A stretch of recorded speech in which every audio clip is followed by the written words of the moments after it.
Hello, everybody. Welcome once again to another episode of the Tigers Baseball Podcast. I'm your host, Chris Schulte. Big goings on in the world of the Detroit Tigers, mainly in the front office. So we're going to discuss that today. The pod is a little late because of that, and I do apologize. Last week,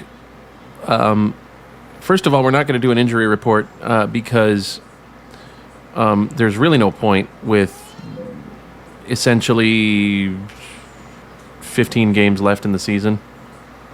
So we're just going to leave it as is. Because, yeah, there's not much change. Miguel Cabrera came back over the weekend, and that was a big deal. But outside of that, everybody else is on the 60-day disabled, 60-day injured list. So there's nobody in the current roster there's nobody that the injury report would be beneficial for. So, because everybody else isn't coming back until next year. So, at the very earliest. So we're going to forego the injury report. We are going to congratulate the Erie Seawolves for making the AA Eastern League playoffs. They are playing for a championship. This is a team that a couple of years ago had Alex Faedo, Casey Mize, Joey Wentz, Tarek Skubal,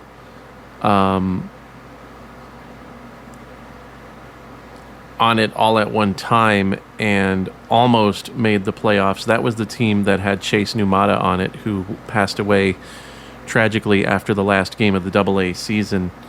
A game that Erie was eliminated, or the game that in which Erie was eliminated from the playoffs, from the playoff race, and oddly enough, it was against Richmond, who you'll hear about them in a little bit. So let's just have a quick recap of the week that was. I told you that the Astros were going to sweep the Tigers. They did, and then of course Detroit played the White Sox and lost 2 out of 3 to the White Sox. I believe they're done with Chicago for the year. If they're not, there's one more series left in Chicago. But I wasn't surprised to see that happen. So, Detroit is now on a 2-game winning streak against Baltimore. They are 5-0 against Baltimore this year. They've taken the season series as well as sweeping the home series, and now taking the road series with their first 2 wins. Tyler Alexander took a no-hitter into the 7th on Monday and actually pitched pretty well after that. And what I mean by that is he gave up 2 rocket shots to start the 7th to the first 2 batters that he faced, and then he got a strikeout and a double play and got himself out of the inning, which was really nice to see him just bounce back after losing his no-hit bid, which was, like I said, that was a big deal. So he didn't fall apart and let the emotion get to him, and that was good to see. Now, mind you, it was an 11-0 win for the Tigers, but you can't really fault. You can't really be too.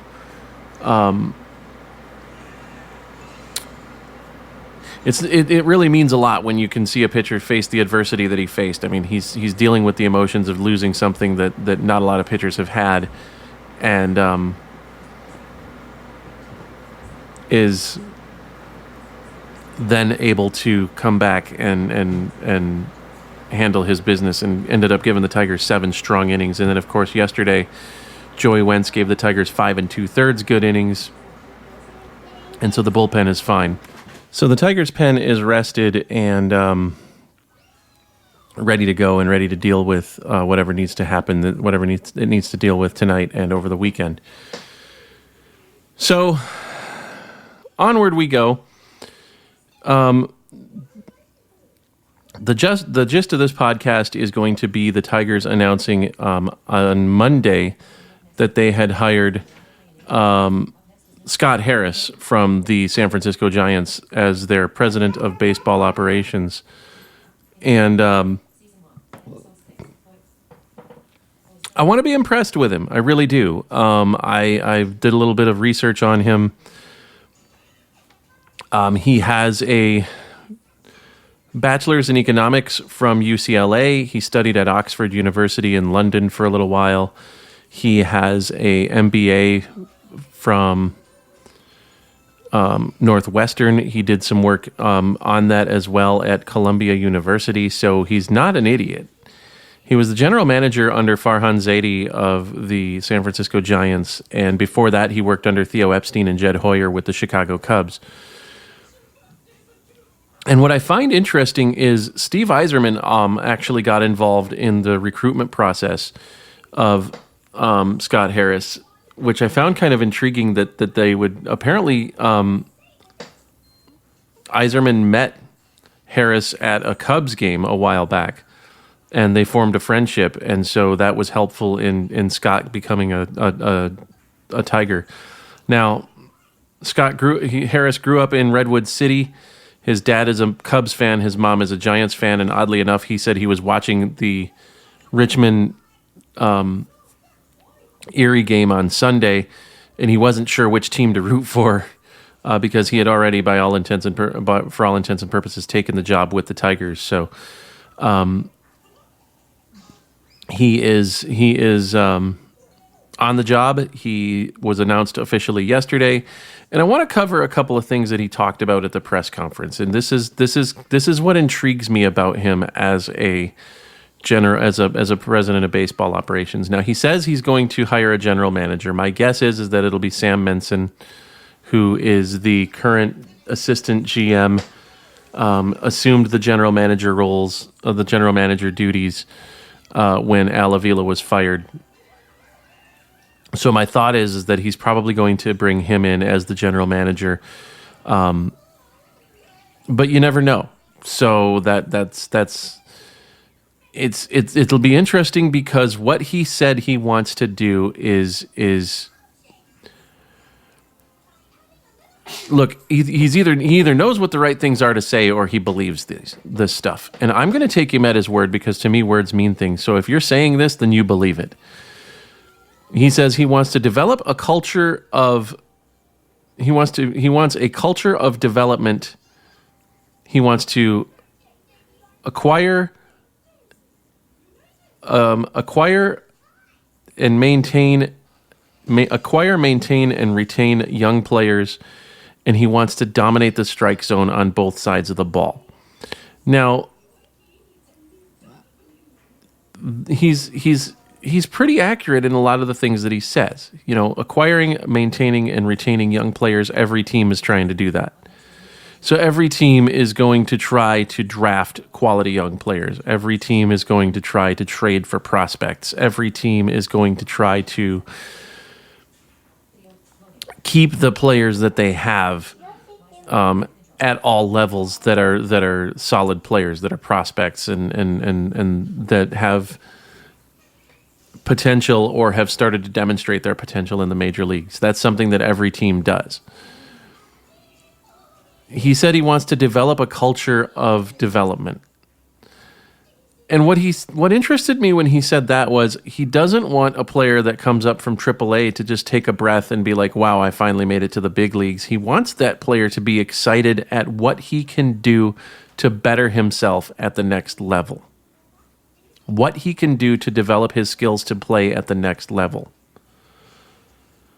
And I think that's an interesting concept because I think so many players are like, okay, I'm here. I don't need to work hard anymore.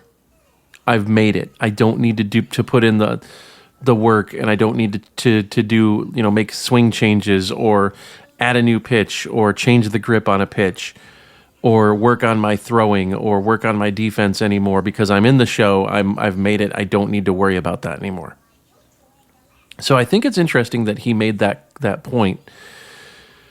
But what I'm really interested in and what I'm really intrigued by, and I want to see how he does this, is he said he wants to dominate the strike zone on both sides of the ball.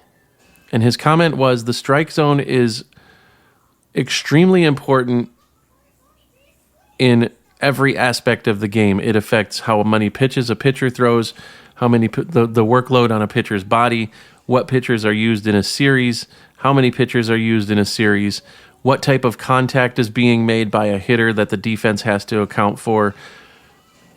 He went into a whole list of things that defensively and offensively, the strike zone determines what type of account that a hitter is in, what type of a pitch that a hitter is going to see, what type of contact a hitter needs to make. It was a really interesting concept, and I'll be very intrigued to see how he goes about doing this. Because obviously, if you dominate in the strike zone, that means you don't strike out, which is what A.J. Hinch has been preaching for the last 2 years. Contact is your friend. But yet he was a part of the team that drafted, and he might not have been the part of the team that drafted him when he was, or signed him when the team may have signed him before Scott Harris got there. But he was with the Chicago Cubs, and that's the team that called up Javi Baez. And Javi Baez does not dominate the strike zone. He's a low walk, high strikeout guy. So, at what point do you make the decision that, we've got Javi Baez, but I don't necessarily think we need to keep Javi Baez because he's not dominating the strike zone? So, it's an intriguing concept, and I'm going to love to see how he puts this into play. Because let's think about what dominating the strike zone means. For pitchers, it's pretty easy. Throw more quality strikes. You throw more quality strikes, you won't walk as many batters, and you won't have as much hard contact. And your day will be a lot easier, and it'll be a lot shorter, and you won't have to throw as many pitches because you're throwing quality strikes. For a hitter, does that mean don't strike out as much? Walk more than you strike out? Or make more contact than you strike out? I don't have a problem with a player that's hitting 220 but striking out once every 50 at-bats. If those other 49 at-bats are either a hit, a walk, or he's making good contact, I don't mind that. I have a problem with a player that's hitting 280 but has more strikeouts than good contact and more strikeouts than walks. And we've seen from, by all intents and purposes, the Tigers draft this year, they've actually picked players that are, if not equal, very close to equal in the amount of walks that they take versus the amount of strikeouts that they have. Jace Young, Peyton Graham, those type of players are high walk guys, at least. They might strike out a lot, but they're going to walk a lot as well. They're sort of like the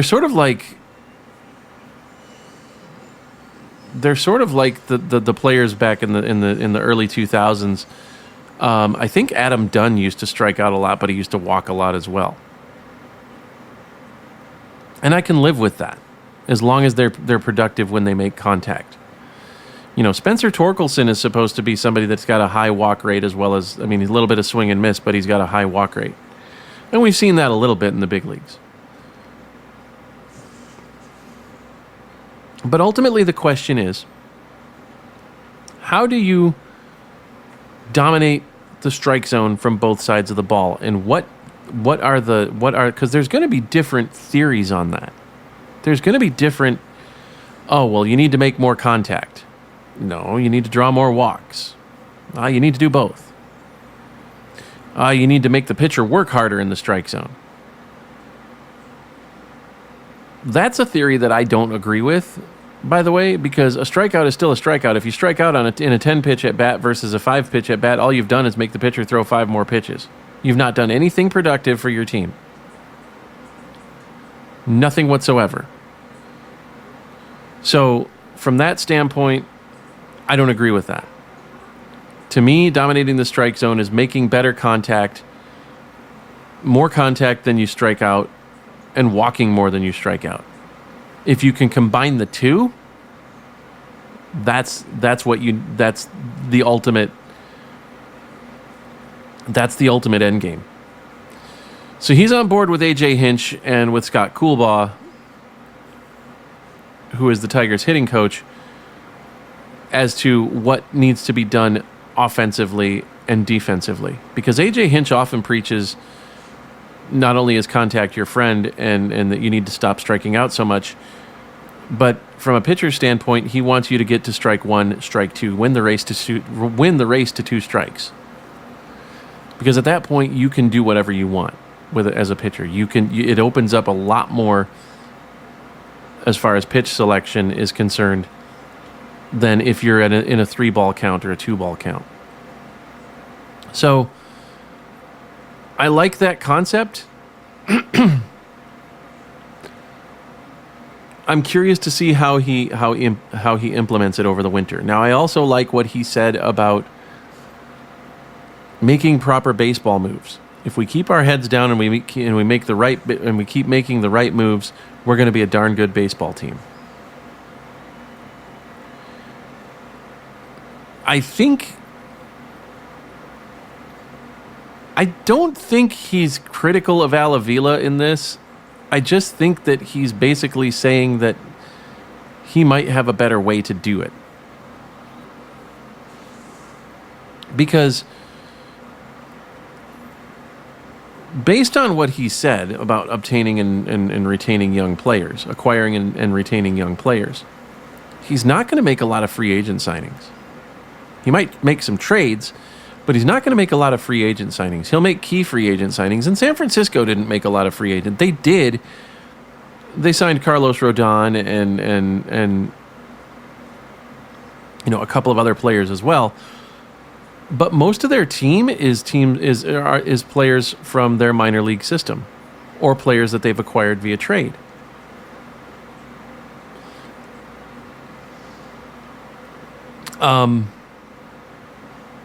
So I think it's going to be interesting to see the mix of trades versus free agent signings that he makes during the offseason. And I think it's going to be interesting to see what he does, because let's not forget, he has arbitration coming up later on this year.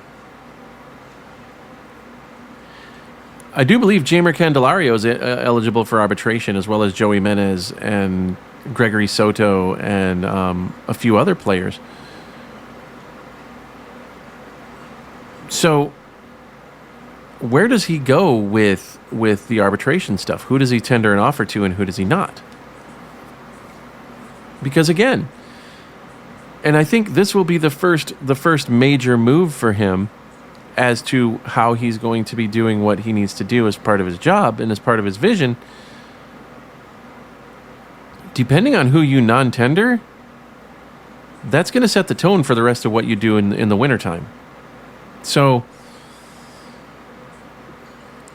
I'm kind of looking forward to, I'm kind of excited about December 1st.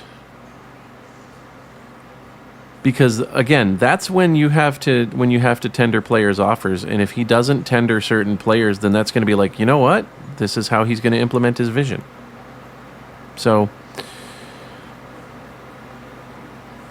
I also like what he had to say about Detroit as a team. He basically said, when he was asked what his message was to the fans, this is not my team. This is not AJ Hinch's team. This is nobody's team but the city of Detroit. This is the fans' team. This is your team. He said basically the players and AJ Hinch are going to be in a fan's living room more often than he is via TV. And so from his standpoint, he needs to pay attention to and think of what's best for the fan. What's best for the team and what's best for the fan. And in his opinion, what's best for the fan is putting a winning product out on the field. So in order to do that, he's got to think about what's best for the team. So overall, I look, I give his press conference a B. And I only give it a B because I'm extremely cynical. If you look at what he said and how he said it, just from that standpoint, and you take the emotion out, the emotion out of the grading system, I give it an A. But because of the way that I am and the thoughts that I have and the angst toward ownership that I have a very hard time giving it an A, because giving him an A, because Chris Ilitch is ultimately the person who makes the final decisions, and I just worry that he's going to be the one that hamstrings Scott Harris. Scott Harris is going to do all he can. I'm not saying that he won't, but I'm worried that Chris Ilitch is going to hamstring him and not allow him to thrive and function as he wants to. Now, Chris Ilitch hired him. Chris Ilitch was the one that said, hey, this is, we want you here. Chris Ilitch gave him the title of president of baseball operations because you wouldn't want to leave an organization that you're the general manager of just to be the general manager of somewhere else. Guys that do that are guys that leave losing teams. Al Avila will be the general manager of another team. He won't be the president of baseball operations because that's an upgrade in title. He hasn't earned it. Dave Dombrowski left Detroit and was the general manager and was the president of baseball operations for Boston. Led him to a World Series. Now he's the president of baseball operations for the Phillies. Those are, at some point, you can only make lateral moves. As a general manager, you don't make a lateral move. You make an upward move. When you become the president of baseball operations, all you can do is make lateral moves. I suppose you could make a downward move. You could be the assistant GM somewhere. But why would you do that? Unless you know that the guy that you're working for is going to be retiring soon or is going to die somehow, and you're going to inherit the role that he has in a very short term.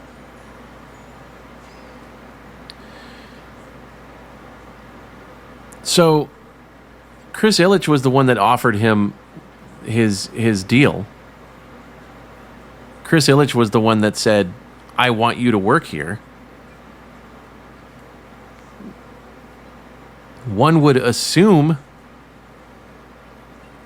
and when asked about it, Scott Harris said, yeah, Chris, when it's time to spend money on free agents, Chris Ilitch is going to give me all the resources that I need. So one would assume that came up and he talked about it.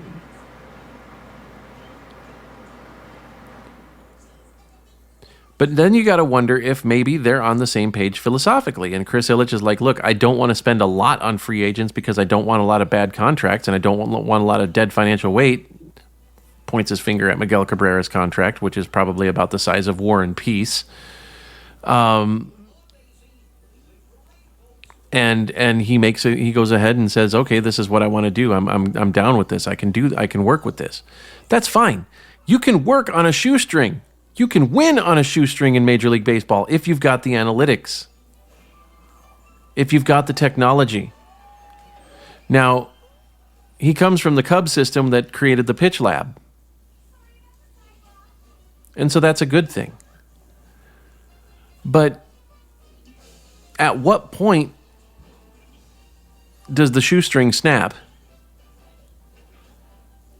And at what point is it snapping because you've got your president of baseball operations on one end and your owner on the other end, and they're having a tug of war over it, and it just gets too stressed out and snaps.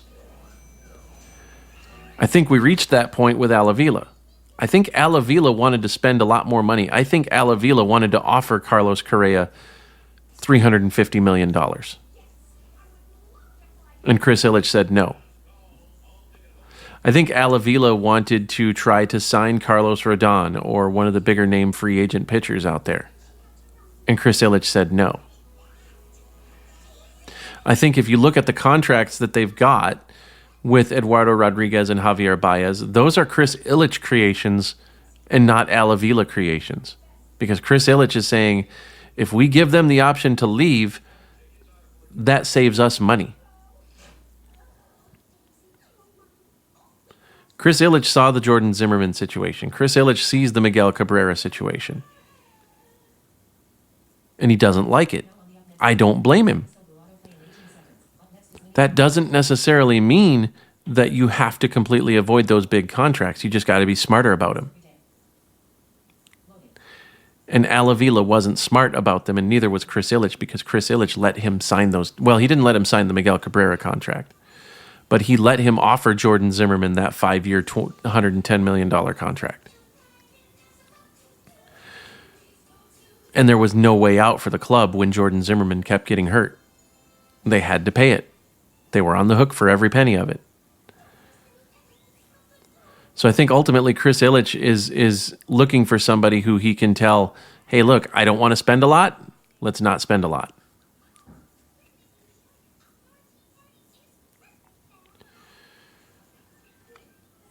We'll see where Scott Harris goes from here. I'm interested. I'm intrigued. I'm not yet impressed. I'll be impressed when I see a winner. Until then, I'm cynical. I want to thank Anchor for distributing the podcast. If you want to get in touch with the show, you can. TigersBaseballPodcast@gmail.com. It's the world's longest email address. I'm proud of it. @PodcastTigers on Twitter. Check us out on our YouTube channel. I really appreciate it. We'll see you guys next week. I'm not sure exactly when the pod is going to drop, but we'll see you when it does. And until then, I'm Chris Schulte. Thanks for listening, and go Tigers.